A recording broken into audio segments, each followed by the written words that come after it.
সন্ধ্যা নামতেই পিঠার মনোমুগ্ধকর গন্ধে মুখর হয়ে ওঠে পুরো বিয়ানীবাজার পৌর শহর।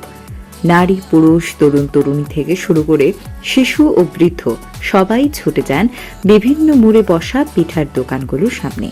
শীতের আনন্দ ভাগ করে নিতে উৎসুক মানুষের ভিড় উপচে পড়ে শহরের প্রধান প্রধান সড়কে।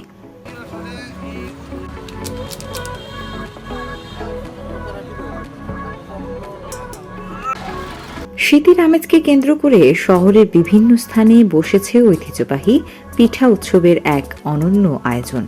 চিতল পিঠা, ভাপা পিঠা, নারিকেলের পিঠা, ডিম সিদ্ধ সহ আরও কত রকমের পিঠা। দোকানিদের ব্যস্ততা আর ক্রেতাদের হাঁক ডাক মিলেই তৈরি হয়েছে এক প্রাণবন্ত উৎসব মুখর পরিবেশ।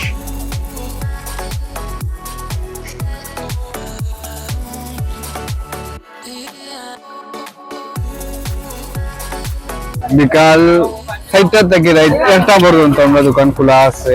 আপনারা সবাই আইবা, আচার পাইবা, আপনারা সরিষা আছে, শুটকি আছে, ইদল আছে, ধনিয়া আছে, লাই চাটনি আছে, মরিচ আছে, মশলা আছে, টমেটো আছে, বেগুন আছে, এভরিথিং সব মশলা পাইবা। আপনারা সবাই আইবা।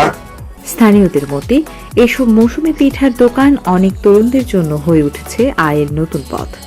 শীত মৌসুমে এসব দোকান পরিচালনা করে তারা স্বাবলম্বী হচ্ছেন এবং বেকারত্ব দূরকরণে এই উদ্যোগ উল্লেখযোগ্য ভূমিকা রাখছে। অনেক অনেক দূর দূরান্ত থেকে মানুষজন আসতেছে, আইসা পিঠা খাচ্ছে। বিভিন্ন ধরনের পিঠা আছে এখানে, বাপা পিঠা, চিতই পিঠা, পাটিসাপটা পিঠা, আরো বিভিন্ন ধরনের পিঠা এখানে। এই ভর্তাগুলা কিন্তু অনেকগুলা ভর্তার আইটেম করা হয়েছে। ভর্তা একসাথে এটা দেখে আরো ভালো লাগছে। নিয়ে যাবো ছেলে সন্তান। শহরের সাংস্কৃতিক ঐতিহ্যের অংশ হিসেবে পিঠা উৎসব এখন শুধু খাবার নয়, এটি এক প্রাণের উৎসব যা মানুষকে কাছাকাছি এনে দেয় এবং শীতের রাতগুলোকে আরো আনন্দময় করে তোলে।